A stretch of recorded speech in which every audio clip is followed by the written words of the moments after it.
Well, he's back. He is back. And we are back. And he doesn't stink. He's doing beautifully. And he's got his own mic today. Pedro, you did really well. We'll see what he has to say, huh? Well, if you give him a blow dryer, he has a lot to say. Doesn't like the blow dryer? He did not like the blow dryer. Even though he kind of then grew on it because he saw it was giving him warm air and he was kind of getting into it. But it was every time that I got it by him, he was like, and then he went to the other side of the bathroom and started barking. Okay. Hi, everyone. Welcome back to this week's episode of Father Knows Something. We just got to finish with Group T. That was a lot of fun. Very good. And so I'm wearing the same stuff. My socks are, we never talk about my socks anymore. We need to remember. But they're milk. Milk and cookies. Milk and cookies. The best combination. Very good. Very good. So we had some fun write-ins or comments on the episode that aired last night. Yes. Yes. And they like our relationship, apparently. You and I. You and I. Oh, that's good. They got to like something. I guess so. Yeah. What else you got? What else I got? I found out from Morgan that I was wondering what I'm going to wear to the wedding because is becoming the conversation. And I was at our favorite store, Roger Stewart. Okay. And they have a suit that's going on sale. And I said, this would be great, but I know moms cannot wear white. And it was a white suit. And I go, are dads allowed to wear white? Moms can't. I guess dad can't. And then I looked at your invitation, everything, it says cowboy boots. I go, I guess I'm going to have to come as the rhinestone cowboy. And I'm not coming as the Godfather in a white suit. There you go. Okay. Yep. The wedding planning continues. One step at a time, And one step at a time. What is our theme going to be tonight? No title per se yet, but just stories. We're back in the world of dating. Good. Because, that's always relevant here. And we get so many write-ins relating to it that I think I found a good spread here, but it's dating. Let's get through them. Like we did 7 of them last week. We kicked butt last week. Let's do it again.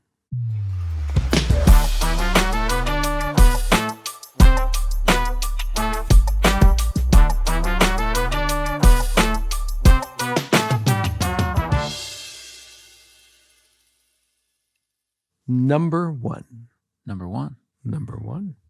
Hello, everyone. Over the past 4 months, I developed a close friendship with a male coworker. Neither of us has a large social circle, so we naturally ended up spending a lot of our free time together. From the beginning, I was clear with him that I was only interested in a platonic relationship, and I would periodically reinforce that boundary to ensure we remained on the same page. However, about 6 weeks ago, he opened up and shared that he had developed romantic feelings for me. I appreciated his honesty, and I reiterated that I only saw him as a friend. I suggested that we reduce the amount of time we spent together to help preserve the friendship in a healthier way. That change lasted about a week before we fell back into old patterns. I also acknowledged that I wasn't consistent in upholding physical boundaries, while I maintained a firm boundary around kissing and anything more intimate. I allowed things like hand-holding, cuddling, and similar gestures. In hindsight, I recognize that this may have sent mixed signals, and I take responsibility for not being clearer or more disciplined about maintaining the boundaries necessary for a truly platonic friendship. He knew where I stood, but he continued to hope that I would develop feelings over time. As of last night, we mutually agreed to go no contact. I'm struggling with this loss as this friendship meant a great deal to me, and I'm unsure whether it's possible to rebuild it in the future. Is it realistic to hope that we could return to a platonic friendship in time, or have things gone too far? I'd appreciate any guidance on how to process this and move forward. Thank you for reading. I have personal experience in this. Big time personal. I mean, it rings every bell in the world. Okay. And it is, allowing it to go forward definitely develops feelings. And, you may have developed feelings for him yourself. This is something that you're going to have to figure out and decide, where that, where the disconnect is, and can that connect?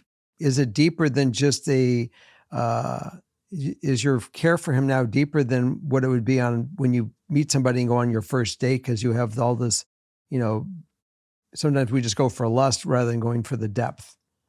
And, it might be something deeper that you're just not willing to accept, or you're very clear that it's never going to work. I was with somebody who was very clear it was never going to work. And no matter what I would do, and I hung around for 2 years thinking there is no way that this woman cannot be in love with me. And she was, but not able to take that love or whatever that was and transfer it. I mean, it was a goofy relationship, and it's easier to go on and not fight it. Can you guys ever be friends? Yeah, when he's really done with you and over that the romantic gesture. And with me, it took years. Yeah. To I really felt there was no way of bringing it back, and what it was just wasn't reality. And if that person and the woman in my life, if it was you, and she had found me and said, I miss you and I don't want to live my life without you and I want you in my life, would I have gone back at that time? Sure. If she would have came up with those words. Sure. Less than those words, forget it, because that's what he's really waiting for.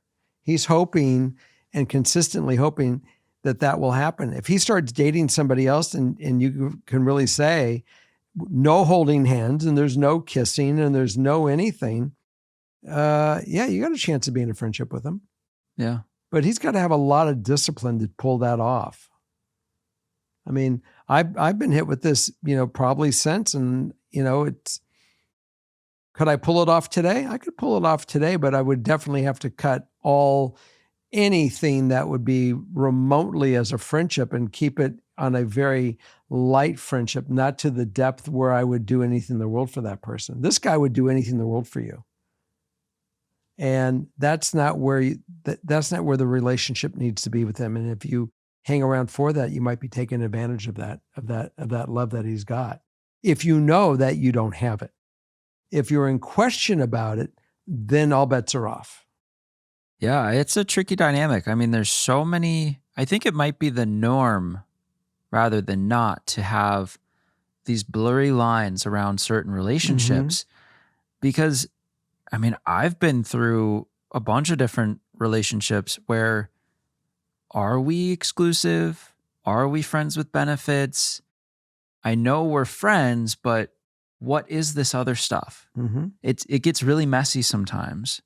Oftentimes it ends up with one side or both sides developing feelings. If it's both sides, then great. We're moving forward and it's easy. But obviously in this case, it was only on one side and it's not on your side as our OP or as our writer. And that makes it really difficult to then be in a position where you're like, well, yeah, I'd love to have this person in my life, but I can't in this fashion. I'm interested really to know what you're feeling right now that it's over. You're separated. Me too. I would love to have a better understanding of what you're really going through. And you need to recognize what you're going through and really decide, do you want to go through your life without this man in your life, or do you want this man in your life? And what is blocking you from opening the door or opening the window to see where it goes? You may want to, sometimes it's easier just to go run the pattern, see what happens with the relationship. And if it fizzles, it fizzles. And you guys can then at that point in time be friends. Sure. But if sometimes you got to let her run the course. But also sometimes you also know that you're not into someone that way. Yeah. If you know that it's dead and there's no chance, then great. And then now's your time to enforce the boundary that you don't want anything more than friends. And give it time. Well, I think then, your decision to go no contact was good. Is valid. That's the necessary step here to make it possible in the future to have a solid friendship with this person. This is this is what has to happen. You know, I dated a woman for 4 years. Her name is Krista. Very good friend. Sometimes she listens to the show. So I'd love to. In fact, I'm going to get her on the show because she's an amazing woman. Okay. And she's got great insight as well. But the interesting thing is that when we broke up, I mean, we were both heartbroken about it, but we both knew it wasn't going to work. We went no contact for 6 months. Yeah. And we were able then to let those wounds heal, go on with our life. And we became great friends at the end of the day. We have never been friends with benefits since then. And we have certainly have seen each other, spent time. She got married. I knew her husband, that she's been separated, you know, all kind of different things were going on with her life. But the bottom line is that we are friends. Yeah. And we are there for one another. And if she needed anything, she can certainly, you know, call and we'll be there. And that's where you want to be with somebody that is a person that you've had feelings for and it didn't work out for whatever the reason, but you guys were honest with one another that you can get to the part where you can truly be friends without any desire of intimacy. Right. Because it seems like she's there. She's there. He's not. And so you're doing the right thing at this time. And also understand it may never get there for him. Mm-hmm. It may not. But what you're doing is giving it the best chance to get there. Mm-hmm. So you just got to kind of give it time and see. Yeah, it's a rough place to be. But this one resonated as soon as you started talking. I said, I've been here. I know it. And it's painful for both sides, I'm sure. I don't know what she went through when we quit talking. I have no idea. I basically, due to the untimely or the unfortunate way that it ended, and it wasn't, you know, I don't think it was nice. I don't think it was friendly. But I do know that I certainly had missed her. We had parted ways 2 or 3, I think 2 times or 3 times before we finally did the final departure. Neither one of us liked it. We went 6 months one time apart. And we found our way. She found some reason to call and we got back into it, but it ended up back at the same place every time. Yeah. Yeah. And that's just not fun. So keep on. If you are positive that he is not the one for you, let it go. Let it heal. Stay away. Yeah. Okay. Well, let us know how this one evolves. Next, number 2. Number 2. All right. Number 2, Dear Jerry, Morgan, and Justin, my younger brother, 25, has been in a toxic on and off relationship for the past 5 years, and I'm heartbroken watching him stay stuck in it. There are several issues that make their relationship difficult. They both struggle with substance use, mostly weed, and while his girlfriend has started attending NA, he's still only considering it. They're aware that they trigger each other and have a hard time making progress while they're still in each other's lives. They also both deal with mental health issues, and in the past, their fights have escalated to the point that housemates had to intervene. She would get aggressive, and it was deeply concerning. He says it's been better the past year. She's taken some accountability, and he's learned to de-escalate. But I worry constantly about a relapse. What hurts most, though, is how she makes him feel about himself. She kept their relationship a complete secret for years. Only in the past year has she told her parents about him, but still none of her friends or extended family know. She refuses to attend any of our family events. I've barely seen her in person. She says she's scared of being judged by others for being with someone she's had such intense conflict with. But she's also made comments about not being attracted to him and being embarrassed about his looks. It crushes me. Through it all, our family has chosen not to be harsh. We've stayed open to their relationship and made it clear that while we believe he deserves better, she'd still be welcome if she's the partner he chooses. But nothing seems to change. They've broken up more times than I can count, gone no contact, blocked each other, and then they are back together days or weeks later. It's like an addiction. Even after he recently moved 2 hours away, hoping the distance might help him break free, they're still caught in the same loop. What's so painful is that my brother is genuinely a good man. When he talks about her, I hear so much self-awareness, love, and hope for growth. He wants to believe they can heal and evolve, but she keeps putting him down, and it's like he just can't pull away. Even though, deep down, I think he knows this isn't healthy. My ideal outcome, I don't care if they stay together or not. I just want him to feel strong enough to make the decision that's right for him, not one driven by fear or emotional dependence. Maybe if he heard your perspective, it would help him see things more clearly. He's not the one writing in. He's not looking for the assistance. When he writes in, it's a different story. My suggestion is if you can encourage him to get some counseling to help him just with his own mind and making choices and decisions and finding the healthy place for himself, someone that can give him the proper information that he's willing to accept. He may not even be prepared to accept to go get counseling. I don't know.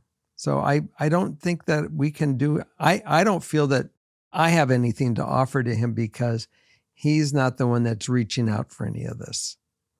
And I think that's the first place to go. I mean, we're glad to have him write in and, somehow, put on that, we read it, we did a read about him, and then Justin would pick that up when he reads this, reads the write-ins to try to get it on the show. Or he's welcome to come to our Patreon level, and we have, group tea once a month, and he can certainly, talk to us, face to face. But this is a thing that he's got to get into the mindset that he wants to be healthy on his own. And they may not have the ability of being healthy together for right now. And it doesn't seem like they do. So Right. I would suggest getting some counseling. Well, I would suggest counseling for our writer here, Right, because for the I think a lot of times, we've read this same thing in various forms. Mm-hmm. And the theme of all of them is that you really can't do much. There's not much you can do to convince him or to split them up or any of that, because you'll be outcast. You'll become the person who's in the wrong. Yeah. And as soon as you're in that position, then you really won't have an effect. I think it's almost, Justin, like when you're you're the family member of an addict. And we were talking about Al-Anon. And Al-Anon was a place to go for people that have family of addiction, to help the person that's really not the afflicted, but the family member of the afflicted. Mm-hmm. So, and how does he deal with it? And I think you really probably, if you're going to seek assistance, is how to function, knowing what's going on with your brother, but unable to do anything about it. Right. Because he's not buying into it. If you can get him to buy into going to get some counseling, you've succeeded. Yeah, but I think in a world also where that's not possible and you go get help for yourself, I think you've also succeeded, because we can't control other people in this life. That's correct. We have to watch them. I mean, it gets back to the story of like, there's an element of letting your kids learn something the hard way. Oh, yeah. Nothing dangerous or crazy, but you got to let them kind of learn it for themselves sometimes. In a similar way, there's not really an effect you can have here that I'm worried will not potentially come back on you and affect your relationship with your brother. So my whole thing is, I think because this is having such an effect on you, with the understanding that there's not really too much you can do directly for him and the relationship he's in, I think it's the healthiest and the next best step is getting help for yourself to deal with it. Right. And that eventually, hopefully he can find his way, whatever the case may be with him. We wish the best for him, but it's really at this point is getting help for yourself.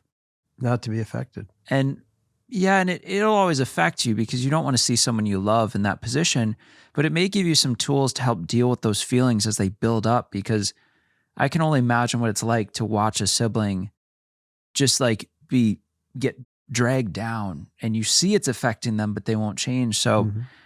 I feel for you, but I think it's a multifaceted kind of issue here. But I would focus on yourself right now. Let's move on to number 3. On to number 3. Number 3. Hi, fam. I've been a longtime listener of THT and very recently started listening to FKS. I love this show so much, and the advice that you guys give resonates with me. I'm a 32-year-old woman dating a 33-year-old man, and we've been together for a year and a half. We just moved in together, and I have been extremely anxious. I'm supposed to be excited, but I'm in this negative mind frame, fearing turning into a statistic where women start to take on the labor and emotional load in the household. My boyfriend loves me and does things for me without even asking, but I feel like I'm already doing more. He does have a lot going on right now, like he works shifts and has his own place he needs to find tenants for, which is why I've been doing everything for the last week. And it's only been a week, and I'm feeling this way. He's easy to communicate with and doesn't dismiss me ever, but I'm so afraid that now that we've moved in, it's locked in. I've been independent for so long and lived how I want to live, and suddenly now I have to coexist with another human. I do love my boyfriend, but I feel like I don't love him like I used to. I don't know what's going on. Is this because of the change? I don't know why I'm feeling like this when I should be excited. He also focuses a lot on his hobbies and doesn't take up too much of my time, so I do have solo time at my disposal. It's just so scary. I also miss how it used to be with my family, and now I have him as an added person. I sound awful, like I don't love him, but this has been the healthiest relationship I've ever experienced. I'm loved and respected. Ideal outcome, I want to feel excited about this next step of moving in together and not anxious. I want to enjoy the initial stages of moving in together. Being the best relationship that you've had and being the healthiest relationship, that's the right relationship that's going to be coming for you, may not be the same relationship. I got engaged when I was 26, been engaged once in my life, got on an airplane, and she said things to me, and it basically was, I'm not sure I love you. I know I agreed to marry you. I know I thought I wanted to marry you. I know I thought I wanted to leave my town in southern, in Mississippi and come back up to California and live the rest of our lives in California. But I don't know if I really feel that way right now. And I said, I get it. Don't. We turned around, went right back to Mississippi, found some truck somewhere in the middle of the country, unloaded it, turned it around, sent it back, and she married somebody else. And it's okay. Our life wasn't meant to be. If you're moved in and you're already feeling some of these things, you definitely need to go address them immediately before you find yourself in a hole 4 years down the road where you said, what did I think when I thought about it then? I have dated people where I've thought a year in that maybe we need to unwind this. And I've said it. We need to unwind this. And they would say, now let's keep going because is there anyone else in your life? No. Well, let's keep giving it a shot. And you give it a shot, and you find that it's 2.5, almost 3 years later, and you realize we didn't belong here. Yeah. And then you break up. And it's, people are hurt. And you think I've lost all this time. And you've lost time, but you've gained experience, and nothing's ever bad. Something always good comes from every experience that we have. But maybe you need to reflect and at this point in time, be brutally honest with one another. If there's any saving it, if you go to counsel or wherever the most important thing you could do is be brutally honest with each other, what you're going through, and see if that helps get through the bump. Because relationships aren't always perfect. There's always bumps. Mm-hmm. The question is, do we want to fight to get over this bump? And that's what the conversation of honesty will bring you when he comes home and you say, this is where we are today. We got here, and I need to know now, Are we going to continue on this path, or do I need to unwind it right now? And these are the things that are bugging me. How does this conversation affect you? And what do you want to do about it with me? And you guys will find out very quickly, do we unwind it or do we go forward? Mm-hmm. Yeah, because in this one, that's why this one's so interesting, because it doesn't feel like we're latching on to one specific problem. It feels like there's something happening in the background, an overall relationship issue going on here, because really it doesn't seem like it's that you're doing more. Maybe it's a little bit that you feel like you're doing more, but you're kind of overall worried about falling into the statistic that you say here, and all these other things. It feels like we're a little bit all over the place, which it kind of just feels like something isn't right in the background, and we need to figure out what that is. Is it the relationship as a whole? Because did moving in trigger something within you where you're now like looking at the relationship different or through maybe a more serious lens? You know, I'll say this. I certainly recognize that when I was listening to the audio on last week's episode or the week before, you have clearly jumped in and moved in with Morgan together, and you've had the time of your life. You guys are enjoying every aspect of it and work together to make your home what you want it to be, and it's a partnership. And I've had relationships where I thought about someone moving in or taking the relationship to a next level. And as much as you think you have to do it, I was always feared with that concept that I'm doing this and I really don't want to do it.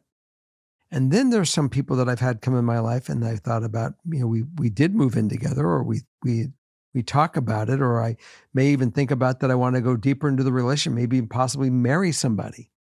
And that's when I decide, am I fear it, or would I be delighted as all hell if that's all I would like in life? And you find out real quick if it's the right one. Right. When you know that you can't wait for it to happen, and you love the thought of it, and there's never reluctancies really with it, and you're comfortable with it, that you're about to enter the next time of your life chapter of sharing these different things with that person, that's when it's right. Yeah. And well, maybe, as with every write-in, or most, honestly, every write-in or anyone listening, therapy can be such a great tool. And I think especially in this one, it can help you kind of take all these thoughts you're having and all these ideas and start to align them into a way where you could start to figure out what's the real issue here? Why am I feeling all these different ways? Because when you start to spiral with all these thoughts, it's really hard to sit down and try to pinpoint what's going on. Is it something within you? Are you just not ready to settle down right now? Do you want something different? There's so much that can go on in the background of this that can be triggered by this serious step in this relationship. So I'm curious where you end up. And, it can be a journey to sort out all of these different feelings. So let's see what you do and how you process it, and certainly what you guys come up together, because it's a mutual decision what you're going to do. Yeah, and this relates to, like you were talking about, a lot of people I've known are about to propose, and it's like, well, how did you get to that moment? It's like I just knew I was sure. This, and this, and like I knew they were the one. Right. Me and Morgan moving in, like you brought up, there hasn't been any second guessing or second thoughts. It's just been like full steam ahead. There isn't, you're not really questioning anything. So there's something going on, and we got to sort out what that is. There you go. Let's move on to number 3. Number 4. Number 4 now. Number 4. Let's move on to number 4. Okay, number 4. I broke up with my long-term boyfriend about 3 months ago, but he still has my things. And I put this one in here because it's kind of the flip of last week's story. Right. For context, we had been dating for a few years, and I moved in with him over the summer. Before I moved in, we had a serious discussion about what we needed to work on to make this successful. A big one was communication. Things were fine for the first few months, but then it started to go downhill. He would often be closed off or in a bad mood, and there was a lot of distance between us, and we fought more. These fights would be him talking at me for an hour plus without me getting much input at all. We got in a blowout fight, and I left because I didn't feel safe staying there anymore. He got very upset with me and was texting me about him potentially hurting himself because I left. The following day, I officially broke up with him. A few other things happened in the fallout of it all that made me feel unsafe, including physical damage to his property that happened after I left. I was not there, but saw it when I came to get my things. We have talked a few times since, and he has apologized and taken accountability for his actions. It's hard because I do love him, but he is unstable, and that's not allowing us to be in a healthy relationship. A few weeks after our last conversation, he texted me saying he has some of my things and was going to drop them off, but just couldn't bring himself to do it. A few weeks later, I texted him asking if we could arrange a time to give each other what we had left, but he said he was too sick. Ideal outcome: to get my things back from him and bring the last bit of closure to this situation. I just want it to be over with. I don't want him to continue to drag this out and string me along. I think the right answer is non-ability of you guys seeing or talking to each other. I think what you should do is text him and say, I'm going to put your items in a box. If you can put my items in a box, I'm going to send an Uber with your items to your place. And if you can take those items from the Uber and give the items back into the Uber, and they'll bring it back. Some delivery, some courier service of some kind, Uber will work, but there are ways that you can do it without you personally being involved to be there and him to be personally there. It's kind that the two of you guys can certainly work with maturity to be able to facilitate putting a box in a vehicle and remove a box from a vehicle and go on from there. And I think that's really the responsible thing. Don't cross paths. Don't try to ignite anything that could be a problem. Just stay away from it. And that's the way you do it. Yeah. You bring in a professional that literally picks up and delivers. Yeah. I mean, no contact's definitely the smartest route here, especially for what she's hoping for. She doesn't want this to be strung out. Right. And if we have any sort of communication and contact, it will be, it will continue to drag out. And if you're listening and your first thought is, well, what's the stuff? Can you live without it? Additional info: I only had a few hours to get all of my things out of his house. I had very little notice, and it was hard to find people who could help with little heads up. I moved out in a matter of 3 hours. This was very stressful, and because I moved so quickly, everything got shoved in random boxes that I've not been able to fully unpack where I'm currently living. All this to say that I am unsure of what exactly I could be missing, and he has not said what he has. I have tried to keep limited communication given the situation and how he acted towards me. So, I mean, you're fully moving out. He could have some things that you do really want. This is about if he's going to be a person that's going to just do the right thing. And if he doesn't, you're going to have to write it off. Right. It's that just pretend that you got robbed and you got taken and it's gone. Sad thing to say, but if you're nice enough to say, I have, and write this, don't even talk to him. Mm-hmm. Say, I find that, it's not going to be healthy for either one of us to talk, but I'll write this. I have this item that's yours, this item that's yours, this item, I'm putting it in a box. If you can please find the items that you see that are obviously not yours, that are mine, put them in a box.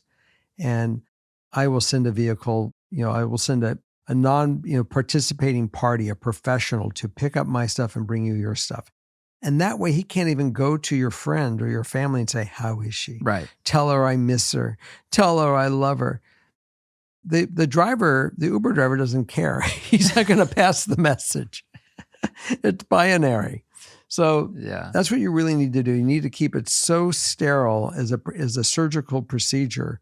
This is a procedure. And whatever happens later, it's at least not about stuff. True. Okay? True. Well, and also, the last time you texted him trying to arrange a meetup so you could exchange stuff, and he said he was too sick. Didn't work. It makes me worried that you could then set up this other option and there may be some other excuse. And then that starts to lead down a path like maybe you have to let it go. I don't know. But it's worth a shot. I like the Uber, the courier thing. I think that's a great option. See what it is. And then go from there. But let us know how he responds. Let us know if you get your stuff back. And also, just curious if there's anything that you get back that's like, thank God I got this back. I don't know. Just curious. We'll see. Okay. We're moving on to number 5. Hi, I'm a listener of THT turned listener of FKS. My own father is absent in my life, so I truly enjoy a father's perspective that is so honest. I, 27 female, and my husband, 28 male, have been together 12 years, married for 4. We moved out at 18 and have lived together ever since. At first, it was rough due to the lack of freedom his parents gave him and the freedom he was given upon moving out. The biggest being how much he smoked. I was never raised to think it was something necessary to relax or have a good time. It became something we would do together, and while we were younger, I enjoyed it. My hard line was that once we had kids, it needed to end, which he always agreed to and promised it would. Well, fast forward to today. We have a 2-year-old, and I would sometimes get the hunch it was happening and even had caught him post-baby with a pen on him. When I would ask him if he was high or had smoked, he'd get upset and kind of gaslight me. It made me feel crazy. I'd search the house when he would be at work. It drove me nuts. At a point, I would rather have him just had said yes to make me stop feeling that way. Well, I recently found bank statements and even receipts from a dispensary that he stuffed in a shoe. This has been going on for months. When I found the receipts, I was furious. My gut was right, and I spent so much time convincing myself it was nothing. I waited until he got home and baby went to bed to talk to him about it. It didn't go well, and it's not the first time we've had this discussion. He shuts down and doesn't say much. I am completely honest with him and let him know that it's not something I want to keep fighting about, and if it's the route he wants to take, he can take it somewhere else. A part of me is not surprised this is where we are, but the other part had hoped I was enough to quit. Ideal outcome, that we can work something out and I can trust him again. Additional info, he's an amazing partner and even better dad. I just don't like the idea of my baby thinking you need substances of any kind to live a happy life. We have slowly dabbled in it after baby went to bed once or so a month, but it feels as though when he's given an inch, he takes a mile. This is, couple stuff. They got to work it out.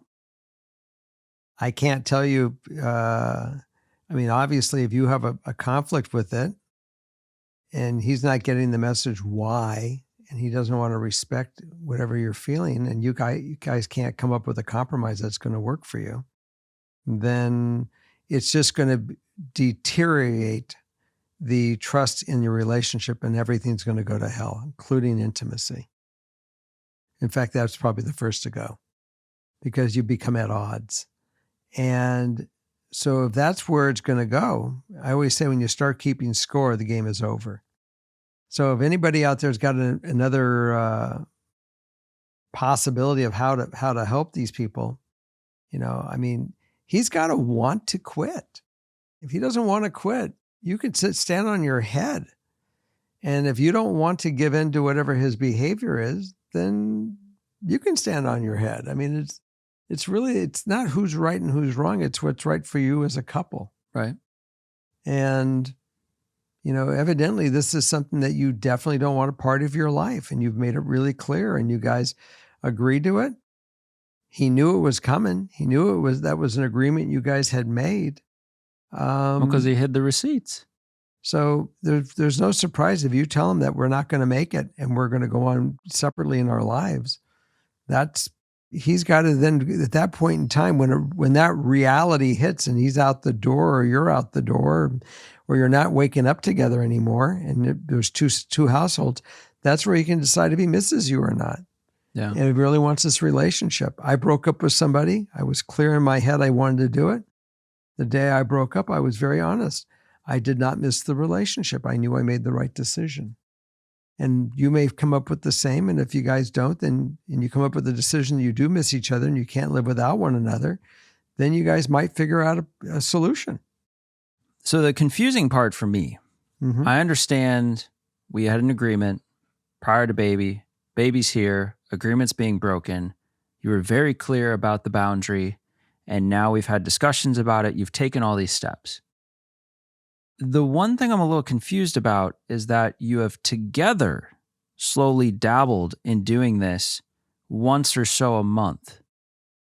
And I know that you think, you give him an inch, he takes a mile, which, probably is happening. But the thing is like, it's not binary. It's not right. It's not white, black. It's gray. If this is a hard boundary, it gets a little messy when you start partaking with him, which, I understand that as a couple, it would be great if you guys could stick to, let's dabble once or twice a month. That's great. Let's have a good night together. That's fine.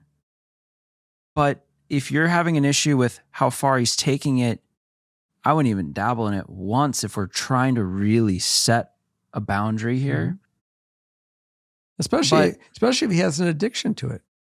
Right. And so I just think, if it's going to be a hard yes or a hard no, and I think we stick to that.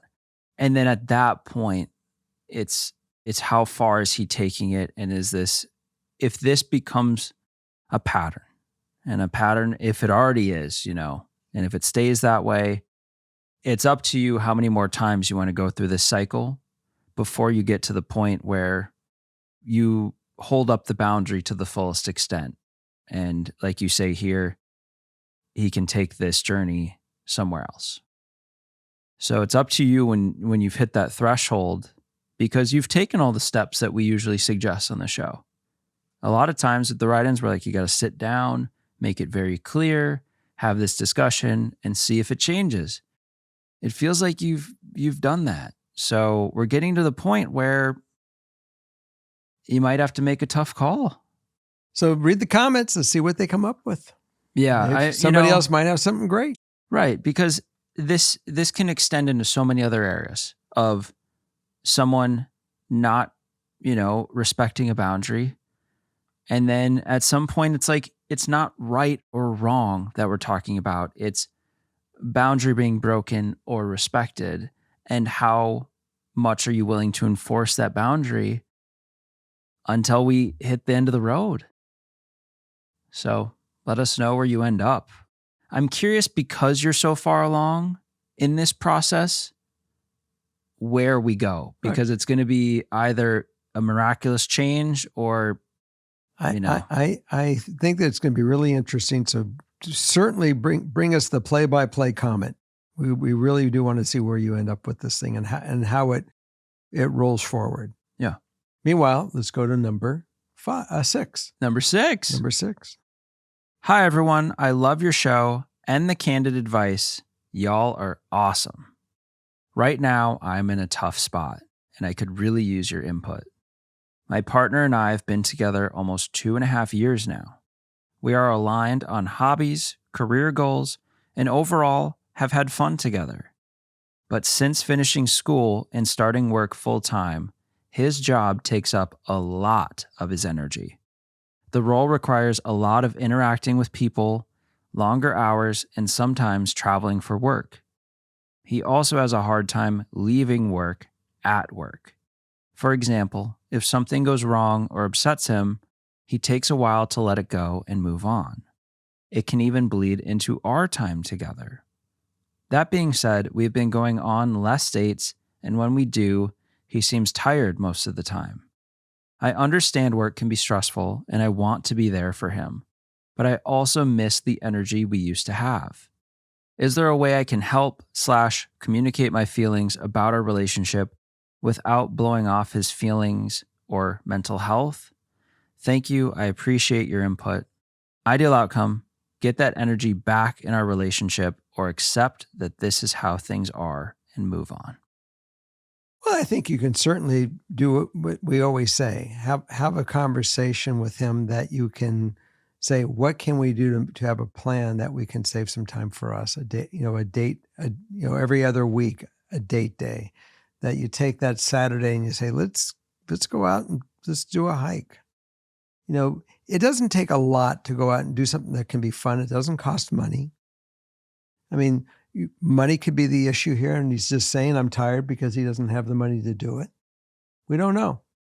There could be all kind of different dynamics that's really behind this. So I would really have the conversation and say, is there anything that we should really know as a couple that we can deal with some of this as a couple? And that way you can also be part of the solution, he might be going through, that you guys can still go out and enjoy and be creative, to do fun things where it doesn't cross whatever the triggers are here that are causing his exhaustion, that he can't go out. I mean, there's picnics that you can do. You may want to go out and go to the beach and get rafts and go rafting, or go down to a water body and get a canoe and go kayaking.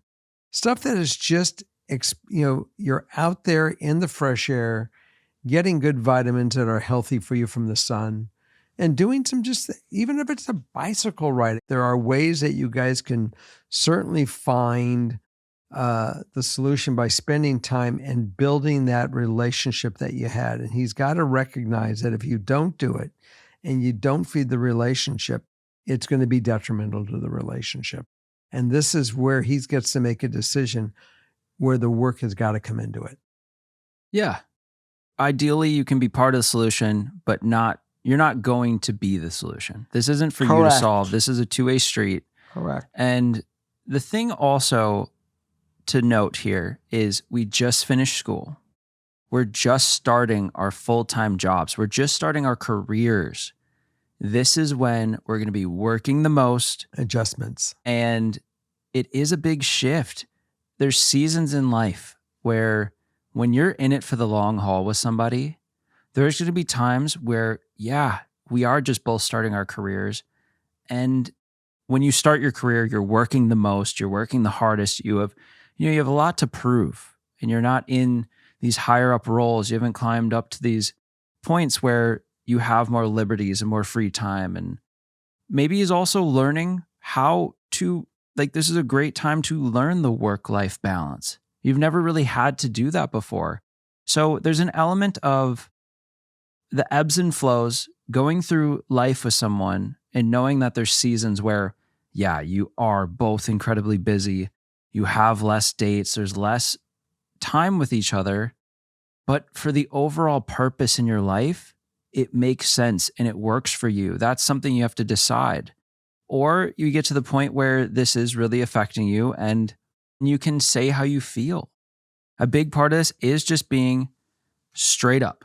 Talk about your feelings, communicate how it makes you feel.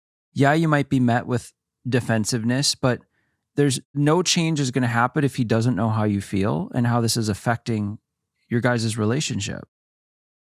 So I think it's a big step to take, but I just think sometimes the context can help as well. So I don't know. I mean, we have a paragraph here. We don't know the ins and outs of you guys' lives and your relationship together, but just as something to be aware of in this time of immense change, things have to fall into place. And it's not really certain right now how it's all going to come together yet. I do know one thing, that for a relationship to work, you have to have 110% direct honesty. What you're going through, what you're feeling, you guys have to communicate to each other, and you guys have to talk and listen to one another. If you don't, it's not going to change. So that is your goal, be able to talk and communicate, let you guys each know what you're going through and together come up with a solution. Should you both want to have the relationship, you want to come up with a solution. Yeah, At least something to try. for sure. Okay. Are we moving on to number 7? Number 7, Number 7. starting right off. Okay. My ex. Oh, wait. Is this a curveball? Oh, yeah, we got a curveball. Sure. All right. We got a curveball. Number 7. My ex of 3 years says he's not ready to commit to a relationship right now, but wants to stay in a situationship for when he is. I want a relationship, but we both know we want to end up together. However, we are not aligned. I said no to this situationship and ended up with just stay friends, but that's not what I want either. I love this man to my core, and I always knew it would be him, but I'm just too much of an anxious attachment type to enter a situationship. Ideal outcome: find a middle ground that neither of us has come up with, or find a way to be together. Additional info: he says he doesn't want a relationship till he feels stable financially and in his decisions. He doesn't have a time frame as to how long it can take for us to be together. He is 25 and I am 27. We broke up 6 months ago but stayed in contact since. We are stuck on each other and have both tried moving on but always end up back to each other. What is a situationship? Situationship is something that isn't defined as a relationship, like exclusive and all this. It's more of somewhere in between. It's in the gray area of are we friends? Are we dating? Are we hooking up? Are we together? Are we dating other people? That would fit inside of situationship, sure, probably. And maybe she's saying at this point in time, I mean, if he's saying, I want to be together, I want to date, but I don't want to get engaged yet because I'm trying to get things in alignment, I can get that. I got that part. But is he saying, I'm not prepared to be solo to you, and if you're okay going out with me, knowing that I'm going to date other people and I'm going to hook up, hey, cool. But if that's not what you want, then your answer is, you're not my guy, and I'm going to move on. He decides to, come up to you in a year and say, well, I'm out of the situationship idea. I want to try to date. And you'll say, well, I'm single and I'm glad to do that. Great. If you say, I'm in a relationship now and sorry, pal, I'm happy.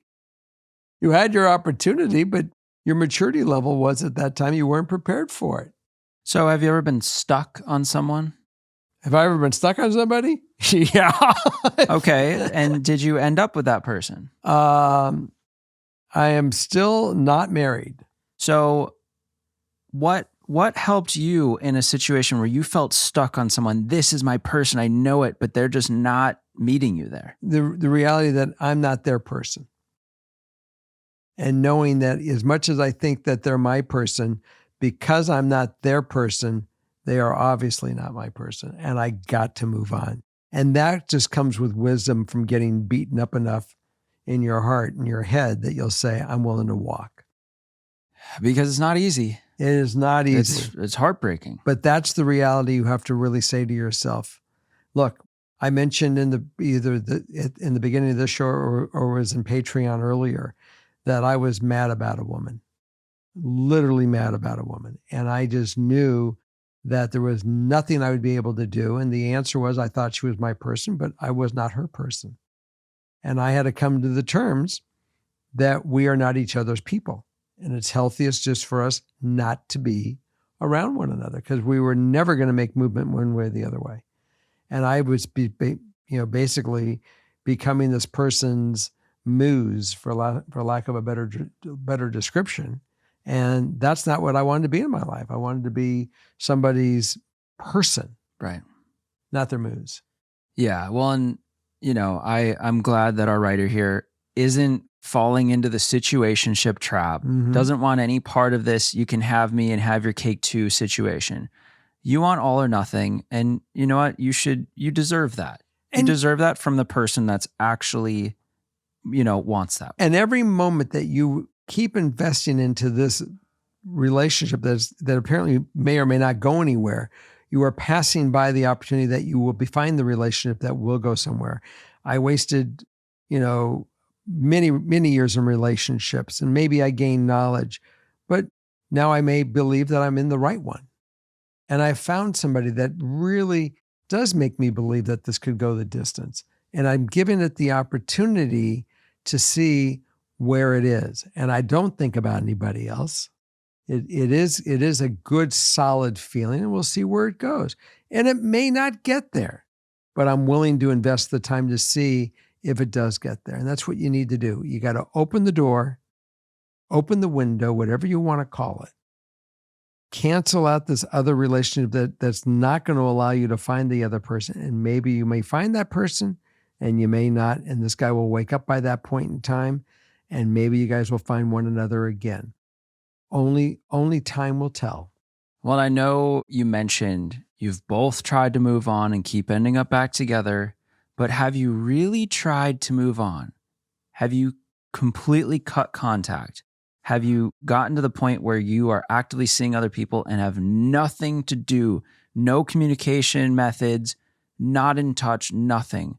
Because as long as you are somewhat connected to him, call it friends, call it whatever you Can't want. move forward.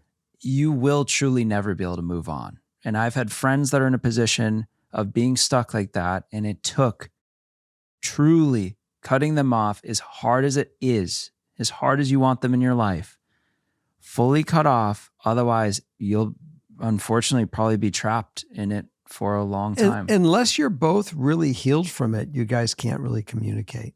If you guys are over, like I broke up with Carla, and Carla and I became friends pretty quick and easy.